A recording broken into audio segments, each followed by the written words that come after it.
Hello. സംസ്ഥാനത്ത് വീണ്ടും സ്വകാര്യ ബസ് ഉടമകളുടെ സമരം ആരംഭിക്കാൻ പോവുകയാണ്.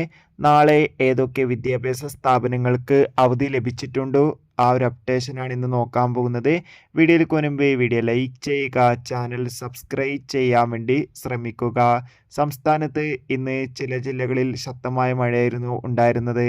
കാസർഗോഡ്, കണ്ണൂർ, വയനാട്, പത്തനംതിട്ട ജില്ലയിലൊക്കെ മഴയുടെ ശക്തി ഇനിയും കൂടുമെന്ന് അറിയാൻ വേണ്ടി സാധിച്ചിട്ടുണ്ട്. എന്നാൽ ജില്ലകളിലൊക്കെ യെല്ലോ, ഗ്രീൻ അലർട്ടാണ് പ്രഖ്യാപിച്ചിട്ടുള്ളത്. നിലവിൽ പത്തനംതിട്ട ജില്ലയിൽ ദുരിതാശ്വാസ ക്യാമ്പുകൾ നടക്കുന്ന വിദ്യാഭ്യാസ സ്ഥാപനങ്ങൾക്ക് മാത്രമാണ് നാളെ അവധി പ്രഖ്യാപിച്ചിട്ടുള്ളത്. മറ്റു എല്ലാ ജില്ലയിലെ വിദ്യാഭ്യാസ സ്ഥാപനങ്ങൾക്കും പ്രവൃത്തി ദിവസമായിരിക്കും. ദുരിതാശ്വാസ ക്യാമ്പുകൾ നടക്കുന്ന വിദ്യാഭ്യാസ സ്ഥാപനങ്ങൾക്ക് മാത്രമാണ് അവധിയും ലഭിച്ചിട്ടുള്ളത്. അതോടുകൂടി തന്നെ സംസ്ഥാനത്ത് ഇതാ സ്വകാര്യ ബസ് ഉടമകളുടെ പണിമുടക്ക് ആരംഭിക്കാൻ പോവുകയാണ്. വിദ്യാർത്ഥികളുടെ യാത്രാ നിരക്ക് വർദ്ധിപ്പിക്കാൻ വേണ്ടിയായിരിക്കും സമരം ആരംഭിക്കുക. മിക്കവാറും ആഗസ്റ്റ് മാസമായിരിക്കും ബസ് സമരം ഉണ്ടാകുക. നിലവിൽ ബസ് സമരത്തിൻ്റെ ഒഫീഷ്യൽ തീയതി പുറത്തുവന്നിട്ടില്ല.